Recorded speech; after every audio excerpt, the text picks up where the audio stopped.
లైఫ్లో every day మన energy levels ఒకేలాగా ఉండవు. ఒక్కో రోజు బాగా ఎనర్జెటిక్గా ఉంటాం, ఒక్కో రోజు డల్గా ఉంటాం, ఒక్కో రోజు కన్ఫ్యూజ్డ్గా ఉంటాం, ఒక్కో రోజు ఎంతూజియాస్టిక్గా ఉంటాం. కానీ 2 మోడ్స్ ఆఫ్ వర్కింగ్లో ఎప్పుడు ఉంటాం. ఒకటి క్రియేటర్ మోడ్, ఒకటి కన్జ్యూమర్ మోడ్. ఈ విషయాన్ని మీరు చాలాసార్లు వినున్నా, నేను చెప్పున్నా, మళ్ళీ మళ్ళీ విని గుర్తుపెట్టుకోవాల్సినటువంటి విషయం.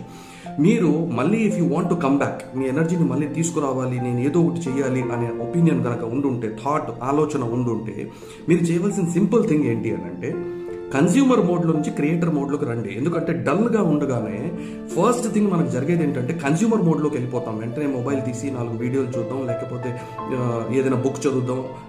ఇలా ఈ కన్జ్యూమర్ అంటే ఏ రకంగా అయినా. కానీ క్రియేటర్ మోడ్లో ఉండే హ్యాపీనెస్ కన్జ్యూమర్ మోడ్లో రాదు. ఇది గుర్తుపెట్టుకోండి మీరు. సో మీరు ఈరోజు ఒక కొత్త రిలేషన్షిప్ క్రియేట్ చేశారా, బ్లాగ్ పోస్ట్ క్రియేట్ చేశారా, వీడియో క్రియేట్ చేశారా, కాన్వర్సేషన్ క్రియేట్ చేశారా, ఏదో ఒకటి మీరు క్రియేటర్ మోడ్లో ఉంటే మీ ఎనర్జీ చాలా త్వరగా బ్యాక్ అవుతుంది. మళ్ళీ ఆ ఎంతూసియాజం వస్తుంది అండ్ మీరు అనుకునేటటువంటి పని గురించి మళ్ళీ కావాల్సినటువంటి ఆ ఎనర్జీ అనేది కమ్ బ్యాక్ అవుతుంది. ఆలోచించండి.